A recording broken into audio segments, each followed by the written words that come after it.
Assalamualaikum warahmatullahi wabarakatuh. Perkenalkan, nama saya Salma Salsabila dengan NIM 010. Kali ini saya akan membahas tentang logistik halal.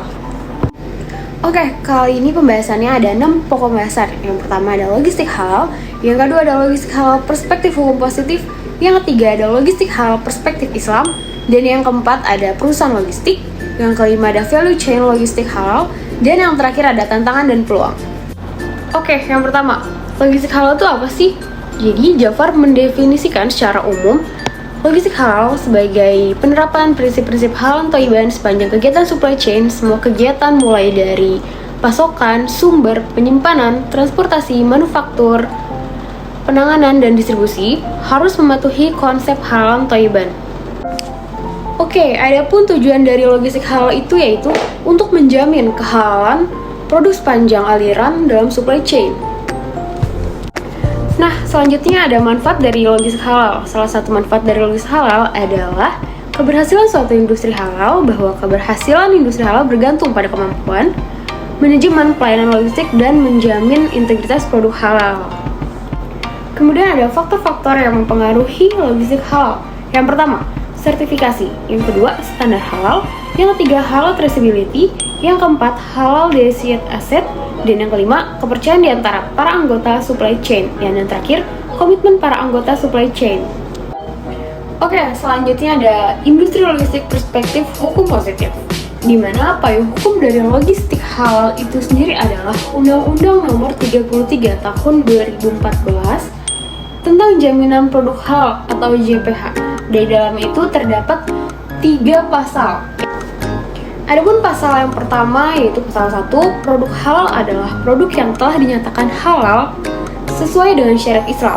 Produk halal adalah rangkaian kegiatan untuk menjamin kehalalan produk, mencakup pengadaan bahan, pengolahan, penyimpanan, pengemasan, pendistribusian, penjualan, dan penyajian produk.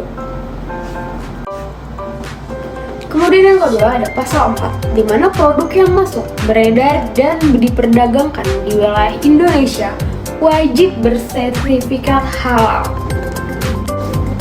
Kemudian yang ketiga yaitu pasal 50, pengawasan JPH dilakukan terhadap lokasi, tempat, penyimpanan, pengemasan, pendistribusian, penjualan, serta penyajian antara produk halal dan tidak halal. Oke, selanjutnya ada industri logistik perspektif Islam, di mana menurut pemahaman saya sendiri, logistik halal merupakan proses mengelola, pengadaan, pergerakan, penyimpanan, dan penanganan material, ternak, dan persediaan barang serta distribusi yang prosesnya itu sesuai dengan prinsip Islam. Kemudian, menjelaskan prinsip-prinsip dalam logistik halal, bahwa produk halal dipisah dari produk non-halal. Ya, untuk apa? Yaitu untuk 3. Yang pertama, menghindari kontaminasi. Yang kedua, menghindari kesalahan. Dan yang ketiga, menjamin konsistensi dengan syariah dan harapan pelanggan muslim. Kemudian, logistik halal pun harus menjamin bahwa produk-produknya itu terjamin dari kehalalannya serta selama proses kegiatan logistik, baik di gudang, depo, terminal, alat angkut, dan proses pengemasan. Jaminan sertifikat halal penting untuk support perusahaan logistik terhadap kehalalan produk yang menjadi klien serta terjaga kepercayaannya konsumen bahwa produk benar-benar terjamin 100% halal. Implementasi halal logistik pada perusahaan jasa logistik. Sertifikasi halal adalah dokumen yang menyertakan kehalalan suatu produk yang telah menjadi proses pemeriksaan kehalalan oleh lembaga yang berwenang atau LPPOM MUI. Yang disertifikasi adalah proses produksi, baik produksi finished good maupun semi-finished good. Halal ada lampiran daftar produk FG, semi-FG. Kegiatan halal logistik pada perusahaan pengguna jasa logistik mengikuti 11 kriteria sistem jaminan halal, yaitu yang pertama, kebijakan halal. Yang kedua, tim manajemen halal. Yang ketiga, pelatihan atau edukasi. Yang keempat, bahan atau tidak memproduksi. Yang kelima, produk, tidak ada proses produksi. Yang keenam, fasilitas gudang. Yang ketujuh, prosedur aktivitas kritis. Yang kedelapan, traceability. Yang kesembilan, yang kesepuluh ada audit internal. Dan yang terakhir ada manajemen review. Oke, selanjutnya ada value chain logistik halal. Halal value chain dalam produk barang, di mana Prinsip halal menjadi indikator universal untuk menjamin kualitas atas sebuah produk dan standar hidup. Di dalamnya terdapat unsur kesehatan, keselamatan, keamanan, kemakmuran, dan martabat manusia.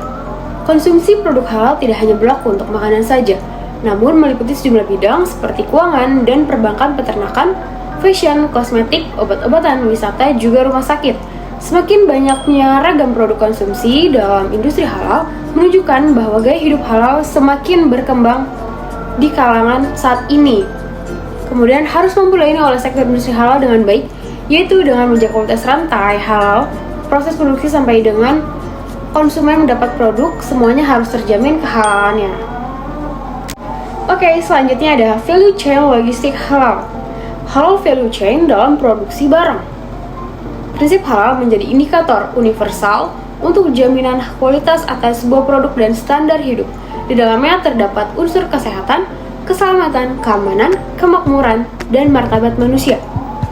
Konsumsi produk halal tidak hanya berlaku untuk makanan saja, namun meliputi sejumlah bidang seperti keuangan dan perbankan, peternakan, fashion, obat-obatan, kosmetik, wisata, dan juga rumah sakit.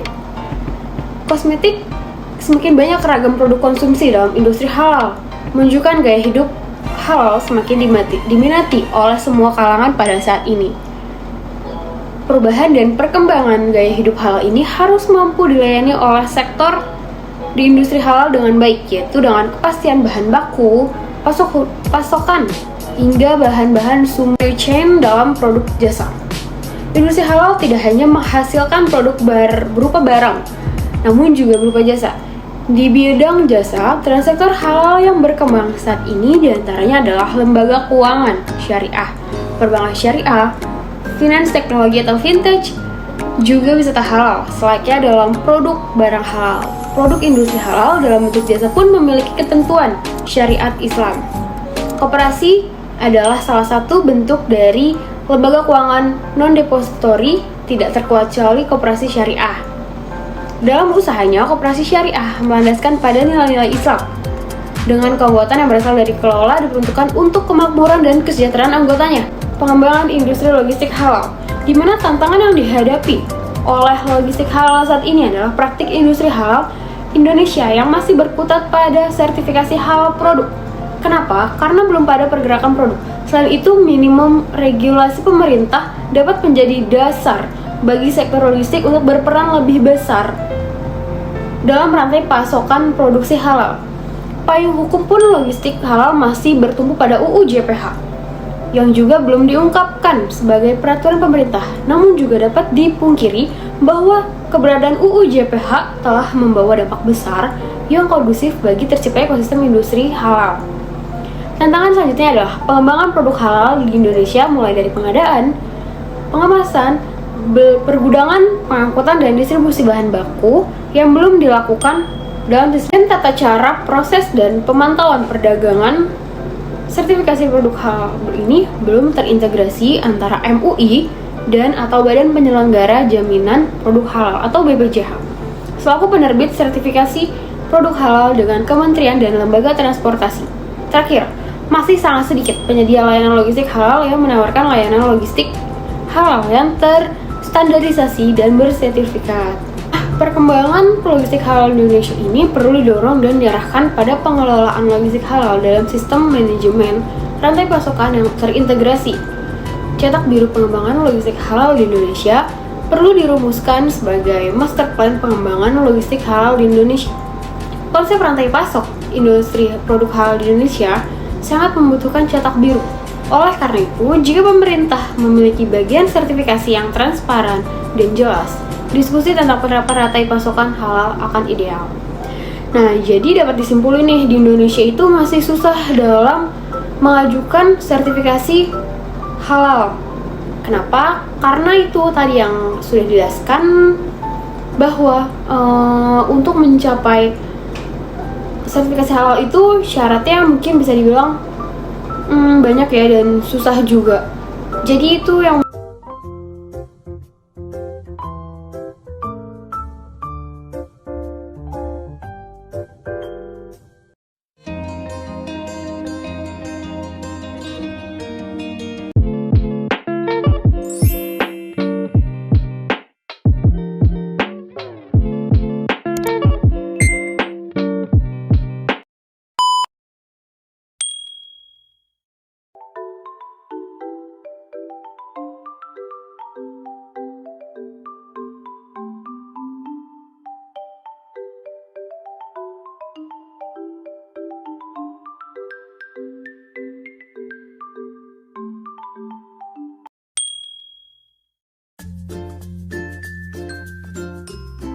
Dikatakan Indonesia jumlah populasi muslimnya lebih besar, destinasi punya lebih banyak, tapi kita kalah sama Malaysia. Betul.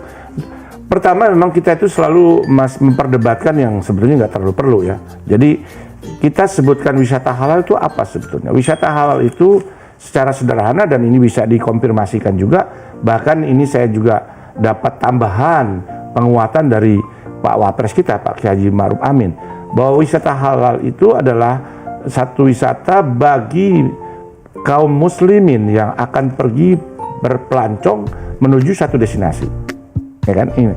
Jadi dia mamanya kemana? Ke Danau Toba.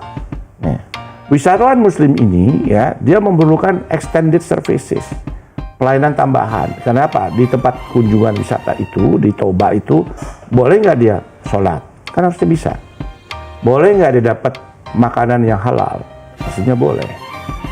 Boleh nggak dia tinggal di Muslim friendly hotel yang tentunya ada kaedah-kaedah yang syar'i. Hotel syariah. Ya, umpamanya ada musolanya, ada kiblat directionnya. Itu is choice. Kalau dia disediakan, kan ini juga menjadi bisnis untuk destinasi itu.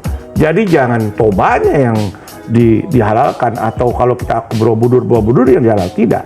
Jadi wisata halal itu bukan menghalalkan destinasi, lebih ke penyediaan jasa dan fasilitasnya. Nah, kita ambil contoh yang paling populer, mall. Apa kalau kita mallnya itu yang halal? Bukan. Mall itu mempunyai fasilitas untuk orang sholat, sehingga dia juga bisa tinggal lebih lama. Untuk para pengusaha juga menguntungkan, makanya ada sholat maghrib, isya, dia bisa tinggal di situ, ya. Nah, dengan demikian dia ada charge untuk dinner, ada charge untuk belanja lagi.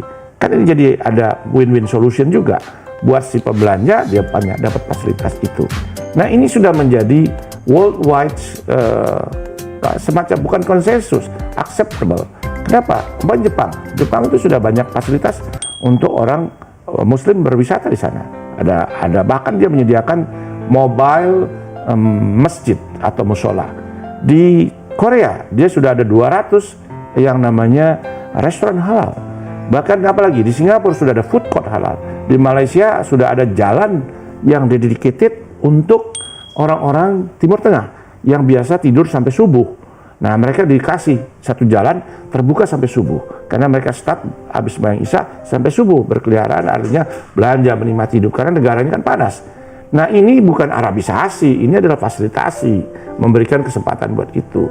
Nah, ini yang kita sering kita kalah nih sama Malaysia menangkap peluang begini, Pak. Menangkap peluang. Bahkan Malaysia apa saja yang mereka lakukan memang? Mereka salah satu memfasilitasi ini. Yang kedua, mereka juga memberikan kemudahan-kemudahan pelayanan dan juga memperjelas restorannya yang halal dan tidak halal, dan juga mendidik kaum yang non-muslim. Umpamanya contoh, kalau kita ke Malaysia, saya beberapa kali, kita datang ke restorannya, kalau tidak halal, dia disebutkan, ini tidak halal. Tapi yang halal disebutkan yang halal, sehingga ini mempermudah, dan juga ini memberikan dampak yang positif bagi pelancong. Dia nggak susah-susah cari makan itu. Nah, ini yang perlu. Di Bangkok juga sama. Di Bangkok itu sekarang ada lebih kurang 15 hotel berdimensi halal. Bahkan ada bintang 5 dan seterusnya. Dan pengunjungnya atau yang tinggal di hotel halal itu tidak hanya orang muslim, non-muslim. Kenapa? Saya tanya. Karena di situ lebih nyaman, lebih tranquil, lebih calm, tidak ada hingar-bingar, sehingga ini membuat family yang tinggal di situ nyaman. Bahkan kemarin saya dapat juga informasi dari Turki, ya ampun, Masya Allah, Turki itu sudah ada 250 hotel halal. Laku. Oke, sekian dari saya. Semoga bermanfaat. Kurang lebihnya saya mohon maaf. Wassalamualaikum warahmatullahi wabarakatuh.